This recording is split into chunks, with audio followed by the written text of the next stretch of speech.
Chapter 10 of Book 3. The Substance of the Shadow. I, Alexander Manette, unfortunate physician, native of Beauvais, and afterwards resident in Paris, write this melancholy paper in my doleful cell in Bastille during the last month of the year 1767. I write it at stolen intervals, under every difficulty. I design to secrete it in the wall of the chimney, where I have slowly and laboriously made a place of concealment for it. Some pitying hand may find it there when I and my sorrows are dust. These words are formed by the rusty iron point with which I write with difficulty in scrapings of soot and charcoal from the chimney, mixed with blood, in the last month of the 10th year of my captivity. Hope has quite departed from my breast.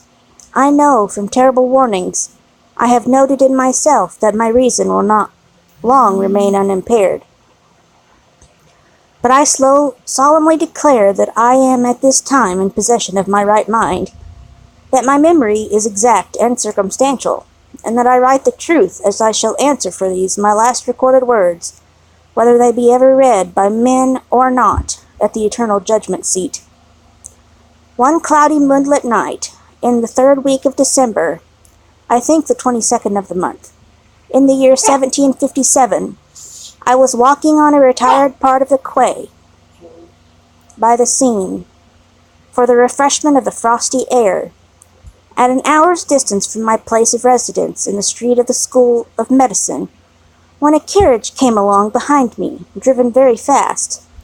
As I stood aside to let the carriage pass, apprehensive that it might otherwise run me down, a head was put out at the window, and a voice called to the driver to stop. The carriage stopped as soon as the driver could rein in his horses, and the same voice called to me by name. I answered. The carriage was then so far in advance of me that 2 gentlemen had time to open the door and alight before I came up with it. I observed that they were both wrapped in cloaks, and appeared to conceal themselves.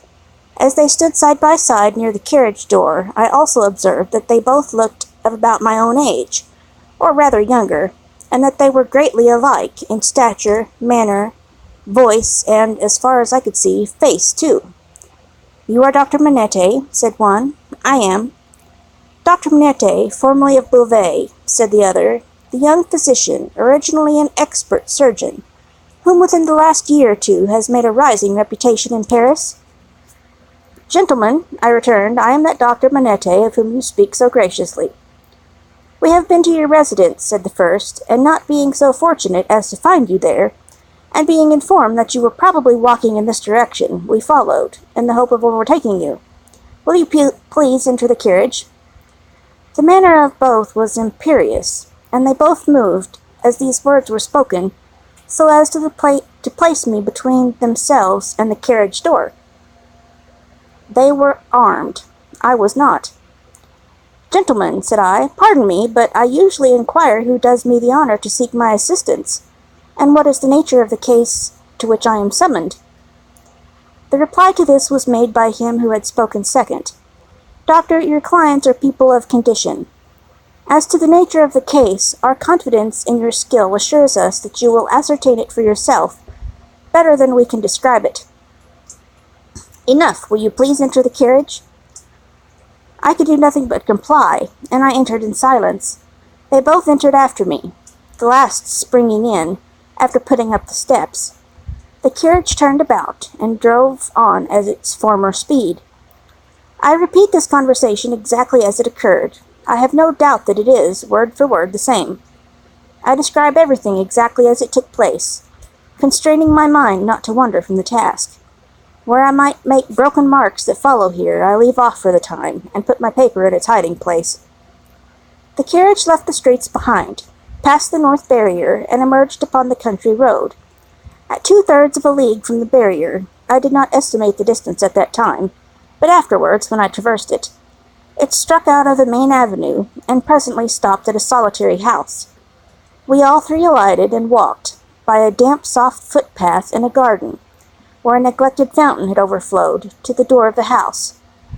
It was not opened immediately, in answer to the ringing of the bell, and one of my two conductors struck the man who opened it with his heavy riding glove across the face.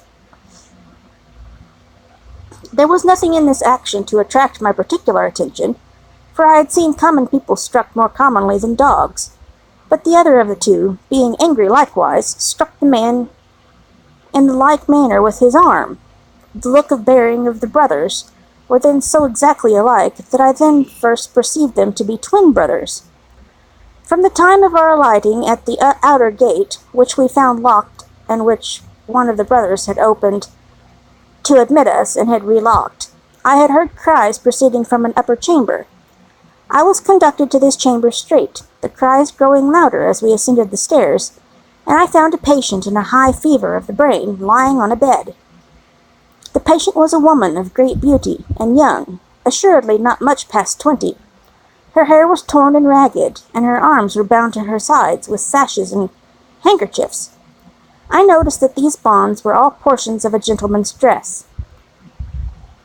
On one of them, which was a fringed scarf for a dress of ceremony, I saw the armorial bearings of a noble, and the letter E.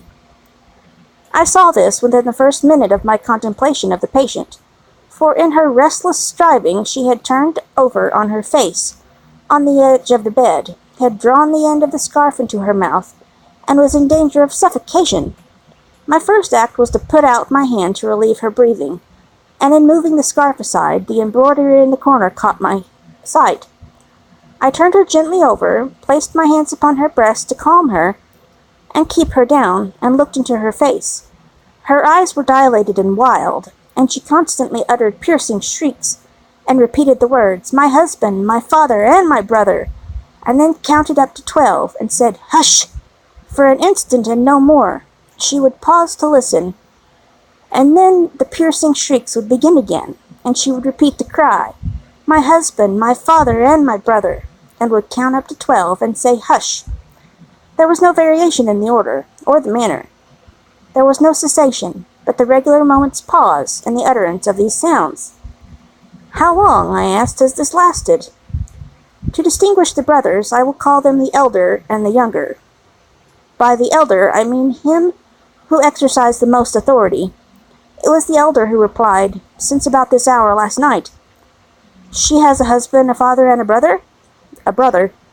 "I do not address her brother?" He answered with great contempt, "No." "She has some recent association with the number 12? The younger brother impatiently joined, "With 12 o'clock? "See, gentlemen," said I, still keeping my hands upon her breast, "how useless I am, as you have brought me.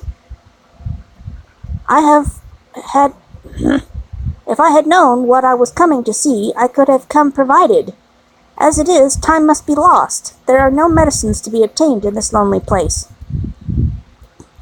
The elder brother looked at the younger, who said haughtily, "There is a case of medicines here," and brought it from a closet and put it on a table. I opened some of the bottles, smelt them, and put the stoppers to my lips. If I had wanted to use anything save narcotic medicines that were poisons in themselves, I would not have administered any of those. "Do you doubt them?" asked the younger brother. "You see, monsieur, I am going to use them," I replied, and said no more. I made the patient swallow, with great difficulty, and after many efforts, the dose that I desired to give, as I intended to repeat it after a while, and as it was necessary to watch its influence. I then sat down by the side of the bed. There was a timid and suppressed woman in attendance, wife of the man downstairs, who had retreated into a corner. The house was damp and decayed, indifferently furnished, evidently recently occupied and temporarily used. Some thick gold hangings had been nailed up before the windows, to deaden the sound of the shrieks.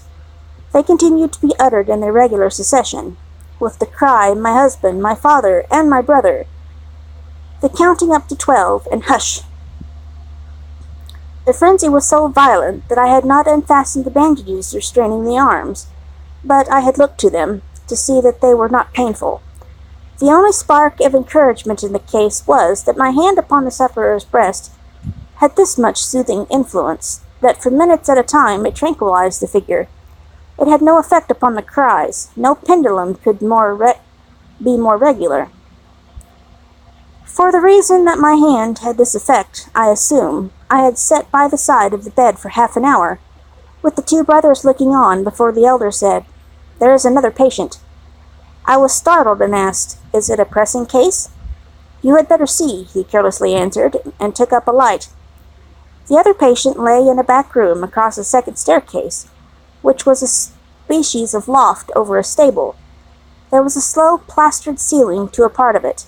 The rest was open to the ridge of the tile roof, and there were beams across. Hay and straw were stored in that portion of the place, faggots for firing, and a heap of apples and sand. I had to pass through that part to get at another. My memory is circumstantial and unshaken. I try it with these details, and I see them all, in this my cell in Bastille, near the close of the 10th year of my captivity, as I saw them all that night. On some hay on the ground, with a cushion thrown under his head, lay a handsome peasant boy, a boy of no more than 17 at the most. He lay on his back with his teeth set, his right hand clenched on his breast, and his glaring eyes looking straight upward. I could not see where his wound was. I kneeled on one knee over him, but I could see that he was dying of a wound from a sharp point. "I am a doctor, my poor fellow," said I. "Let me examine it." "I do not want it examined," he answered. "Let it be." It was under his hand, and I soothed him to let me move his hand away. The wound was a sword thrust, received from 24 hours before. But no skill could have saved him if it had been looked to without delay. He was then dying fast. As I turned my eyes to the elder brother, I saw him looking down at this handsome boy, whose life was ebbing out, as if it were a wounded bird, or hare, or rabbit, not at all as if he were a fellow creature. "How has this been done, monsieur?" said I. "A crazed young common dog, a serf, forced my brother to draw upon him, and has fallen by my brother's sword, like a gentleman." There was no touch of pity, sorrow, or kindred humanity in this answer. The speaker seemed to acknowledge that it was inconvenient to have that different order of creature dying there, and that it would have been better if he had died in the usual obscure routine of his vermin kind. He was quite incapable of any compassionate feeling about the boy, or about his fate. The boy's eyes had slowly moved to him as he had spoken, and they now slowly moved to me. "Doctor, they are very proud, these nobles, but we common dogs are proud too, sometimes. They plunder us, outrage us, beat us, kill us, but we have a little pride left sometimes. Have you seen her, doctor?" The shrieks and cries were audible there, though subdued by the distance. He referred to them as if she were lying in our presence. I said, "I have seen her. She is my sister, doctor. They have had their shameful rights, these nobles, and the modesty and virtue of our sisters, many years, but we have had good girls among us. I know it, and have heard my father say so. She was a good girl. She was betrothed to a good young man, too, a tenant of his. We were all tenants of his. That man who stands there. The other and his brother, the worst of a bad race." It was with the greatest difficulty that the boy gathered bodily force to speak, but his spirit spoke with a dreadful emphasis. "We were so robbed by that man who stands there, as all we common dogs are by those superior beings, taxed by him without mercy, obliged to work for him without pay, obliged to grind our corn at his mill, obliged to feed scores of his tame birds on our wretched crops, and forbidden for our lives to keep a single tame bird of our own, pillaged and plundered to that degree that when we chanced to have a bit of meat, we ate it in fear, with the door barred and the shutters closed, that his people should not see it and take it from us. I say, we were so robbed and hunted, and were made so poor that our father told us it was a dreadful thing to bring a child into the world, and that what we should most pray for was that our women might be barren and our miserable race die out. I had never before seen the sense of being oppressed bursting forth like a fire. I had supposed that it must be latent in the people somewhere, but I had never seen it break out until I saw it in that dying boy. Nevertheless, doctor, my sister married. He was ailing at that time, poor fellow, and she married her lover, that she might tend and comfort him in our cottage, our dog hunt, as that man would call it. She had not been married many weeks when that man's brother saw her and admired her, and asked the man to lend her to him, for what are husbands among us? He was willing enough, but my sister was good and virtuous, and hated his brother with a hatred as strong as mine. What did the two then, to persuade her husband to use his influence with her, to make her willing? The boy's eyes, which had been fixed on mine, slowly turned to the looker-on, and I saw in the two faces that all he said was true, the two opposing kinds of pride confronting one another. I can see, even in this Bastille, the gentleman's all negligent indifference, the peasant's all trodden-down sentiment and passionate revenge. You know, doctor, that it is among the rights of these nobles to harness us common dogs to carts, and drive us. So they harnessed him and drove him. You know that it is among their rights to keep us in their grounds all night, quieting the frogs, in order that their noble sleep may not be disturbed. They kept him out in the unwholesome mists at night, and ordered him back into his harness in the day. But he was not persuaded, no. Taken out of harness one day at noon, to feed, if he could find food, he sobbed 12 times, once for every stroke of the bell, and died on her bosom. Nothing human could have held life in that boy, but his determination to tell all his wrong. He forced back the gathering shadows of death, as he forced his clenched right hand to remain clenched, and to cover his wound. Then, with that man's permission, and even with his aid, his brother took her away, in spite of what I know she must have told his brother. And what that is will not be long unknown to you, doctor, if it is now. His brother took her away, for his pleasure and diversion, for a little while. I saw her pass me on the road. When I took the tidings home, our father's heart burst. He never spoke one of the words that filled it. I took my young sister, for I have another, to a place beyond the reach of this man, and where, at least, she would never be his vassal. Then I tracked the brother here, and last night climbed in, a common dog, but sword in hand. Where is the loft window? It was somewhere here. The room was darkening to his sight. The road was narrowing around him. I glanced about me and saw that the hay and straw were trampled over the floor, as if there had been a struggle. She heard me and ran in. I told her not to come near us till he was dead. He came in and first tossed me some pieces of money, then struck at me with a whip. But I, though a common dog, so struck at him as to make him draw. Let him break into as many pieces as he will. The sword that he stained with my common blood, he drew to defend himself, thrust at me with all his skill for his life. My glance had fallen, but a few moments before, on the fragments of a broken sword lying among the hay. The weapon was a gentleman's. In another place lay an old sword that seemed to have been a soldier's. Now lift me up, doctor, lift me up. Where is he? He is not here, I said, supporting the boy, and thinking that he referred to the brother. He! Proud as these nobles are, he is afraid to see me. Where is the man who was here? Turn my face to him. I did so, raising the boy's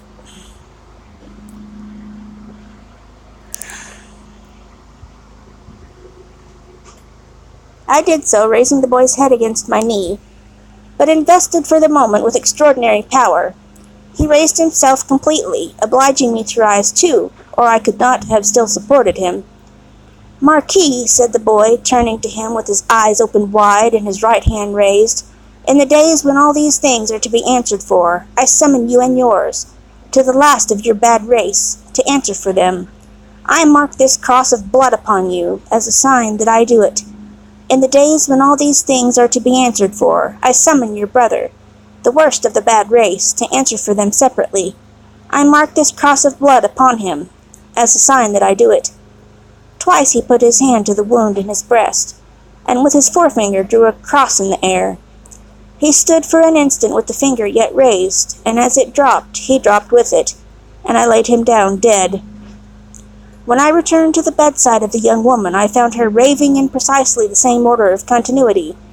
I knew that this might last for many hours, and that it would probably end in the silence of the grave.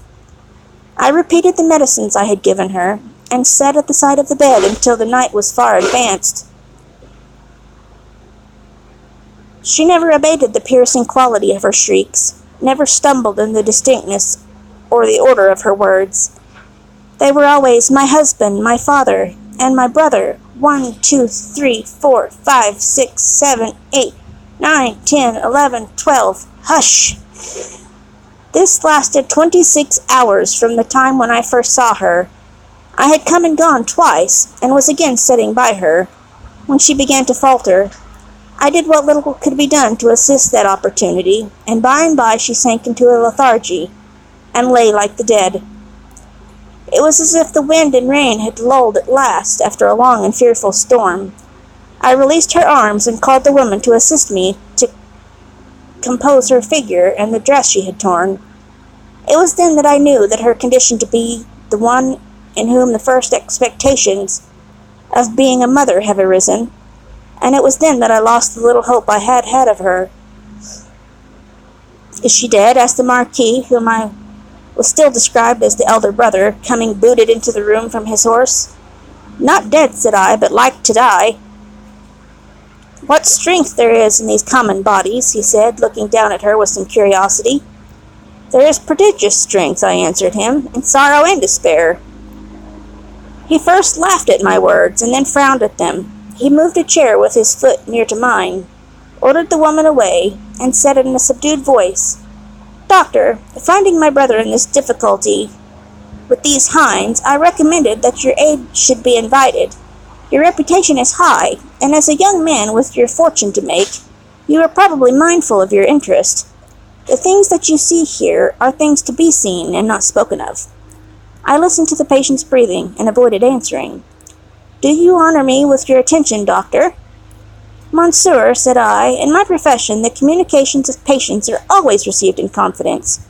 I was guarded in my answer, for I was troubled in my mind with what I had heard and seen. Her breathing was so difficult to trace that I carefully tried the pulse and the heart. There was life and no more. Looking round as I resumed my seat, I found both the brothers intent upon me. I write with so much difficulty. The cold is so severe. I am so fearful of being detected and consigned to an underground cell in total darkness, that I must abridge this narrative. There is no confusion or failure in my memory. It can recall, and could detail, every word that was ever spoken between me and those brothers. She lingered for a week. Towards the last I could understand some few syllables that she said to me, by placing my ear close to her lips. She asked me where she was, and I told her. Who I was, and I told her. It was in vain that I asked her for her family name. She faintly shook her head upon the pillow and kept her secret, as the boy had done. I had no opportunity of asking her any question, until I had told the brothers she was sinking fast, and could not live another day. Until then, though, no one was ever presented to her consciousness save the woman and myself. One or other of them had always jealously sat behind the curtain at the head of the bed, when I was there. But when it came to that, they seemed careless what communication I might hold with her, as if the thought passed through my mind, I were dying too. I always observed that their pride bitterly resented the younger brothers, as I call him, having crossed swords with a peasant, and that peasant a boy. The only consideration that appeared to affect the mind of either of them was the consideration that this was highly degrading to the family, and was ridiculous. As often as I caught the younger brother's eye, their expression reminded me that he disliked me deeply, for knowing what I knew from the boy. He was smoother and more polite to me than the elder, but I saw this. I also saw that I was an encumbrance in the mind of the elder, too. My patient died 2 hours before midnight, at a time, by my watch, answering almost to the minute when I had first seen her. I was alone with her when her forlorn young head drooped gently on one side, and all her earthly wrongs and sorrows ended. The brothers were waiting in a room downstairs, impatient to ride away. I had heard them alone at the bedside, striking their boots with their riding whips, and loitering up and down. "At last she is dead?" said the elder when I went in. "She is dead," said I. "I congratulate you, my brother," were his words as he turned around. He had before offered me money, which I had postponed taking. He now gave me a rouleau of gold. I took it from his hand, but laid it on the table. I had considered the question, and had resolved to accept nothing. "Pray excuse me," said I. "Under circumstances, no." They exchanged looks, but bent their heads to me as I bent mine to them, and we parted without another word on either side. I am weary, weary, weary, worn down by misery. I cannot read what I have written with this gaunt hand. Early in the morning the rouleau of gold was left at my door in a little box, with my name on the outside. From the first I had anxiously considered what I ought to do. I decided that day to write privately to the minister, stating the nature of the two cases to which I had been summoned, and the place to which I had gone, in effect stating all circumstances. I knew what court influence was, and what the immunities of the nobles were, and I expected that the matter would never be heard of. But I wished to relieve my own mind. I had kept the matter a profound secret, even from my wife, and this too I resolved to state in my letter. I had no apprehension whatever of my real danger, but I was conscious that there might be danger for others, if others were compromised by possessing the knowledge that I possessed. I was much engaged that day, and could not complete my letter that night. I rose long before my usual time next morning to finish it. It was the last day of the year. The letter was lying before me, just completed, when I was told that a lady waited, who wished to see me. I am growing more and more unequal to the task I have set myself. It is so cold, so dark, my senses are so benumbed, and the gloom upon me is so dreadful. The lady was young, engaging, and handsome, but not marked for long life. She was in great agitation. She presented herself to me as the wife of the Marquis Saint Evermond. I connected the title by which the boy had addressed the elder brother with the initial letter embroidered on the scarf, and had no difficulty in arriving at that conclusion, that I had seen the nobleman very lately.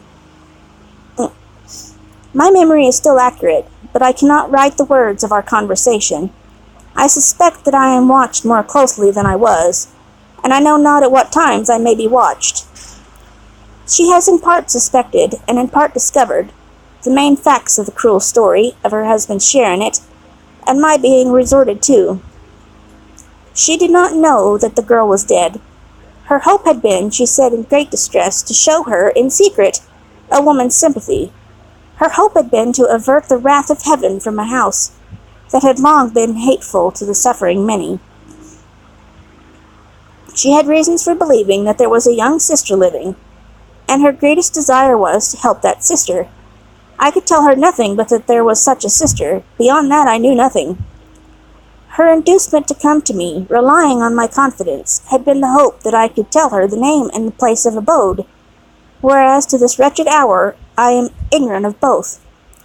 These scraps of paper fail me. One was taken from me, with a warning, yesterday. I must finish my record today. She was a good, compassionate lady, and not happy in her marriage. How could she be? The brother distrusted and disliked her, and his influence was all opposed to her. She stood in dread of him, and in dread of her husband, too. When I handed her down to the door, there was a child, a pretty boy, from 2 to 3 years old, in her carriage. For his sake, doctor, she said, pointing to him in tears, I would do all I can to make that poor amends I can. What poor amends I can? He will never prosper in his inheritance otherwise. I have a presentiment that if no other innocent atonement is made for this, it will one day be required of him. What I have left to call my own, it is little beyond the worth of a few jewels.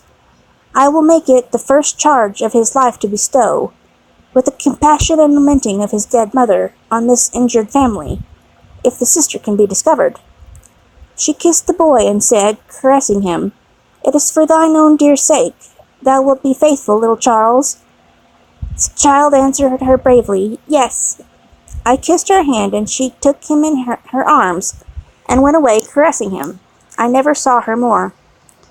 As she had mentioned her husband's name in the faith that I knew it, I added no mention of it to my letter. I sealed my letter, and, not trusting it out of my own hands, delivered it myself that day. That night, the last night of the year, toward 9 o'clock, a man in a black dress rang at my gate, demanded to see me, and softly followed my servant, Ernest Defarge, a youth, upstairs. When my servant came into the room where I sat with my wife, oh, my wife, beloved of my heart, my fair young English wife, we saw the man, who was supposed to be at the gate, standing silent behind him. "An urgent case in the Rue St. Honore," he said. It would not detain me. He had a coach in waiting. It brought me here. It brought me to my grave. When I was clear of the house, a black muffler was drawn tightly over my mouth from behind, and my arms were pinioned. The two brothers crossed the road from a dark corner, and identified me with a single gesture. The Marquis took from his pocket the letter I had written, showed it to me, burnt it in the light of the lantern that was held, and extinguished the ashes with his foot. Not a word was spoken. I was brought here. I was brought to my living grave. If it had pleased God to put it in the hard heart of either of the brothers, in all of these frightful years, to grant me any tidings of my dearest life, so much as to let me know by a word whether alive or dead, I might have thought that he had not quite abandoned them. But now I believe that the mark of the Red Cross is fatal to them, and that they have no part in his mercies, and them and their descendants, to the last of their race, I, Alexander Manette, unhappy prisoner, do this last night of the year 1767, in my unbearable agony, denounce to the times when all these things shall be answered for. I denounce them to heaven and to earth. A terrible sound arose when the reading of this document was done, a sound of craving and eagerness that had nothing articulate in it but blood. The narrative called up the most revengeful passions of the time, and there was not a head in the nation but must have dropped before it.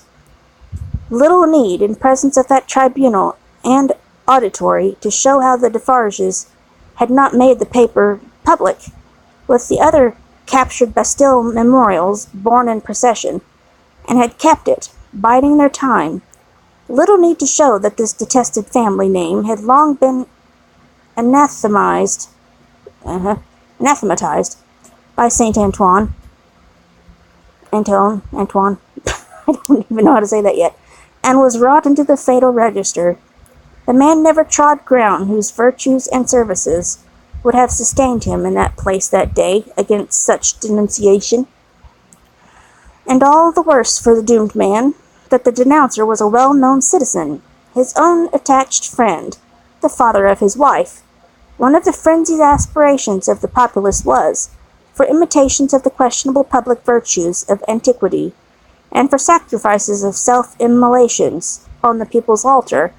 Therefore, when the president said, else had his own head quavered on his shoulders, that the good physician of the Republic, who would deserve better still of the Republic by rooting out an obnoxious family of aristocrats, and would doubtless feel a sacred glow and joy in making his daughter a widow and her child an orphan, there was wild excitement, patriotic fervor, not a touch of human sympathy. Much influence around him has that doctor, murmured Madame Defarge, smiling to the vengeance. Save him now, my doctor, save him. At every juryman's vote there was a roar, another and another, roar and roar. Unanimously voted, a heart and by descent an aristocrat, an enemy of the Republic, a notorious oppressor of the people, back to the concierge, and death within 24 hours.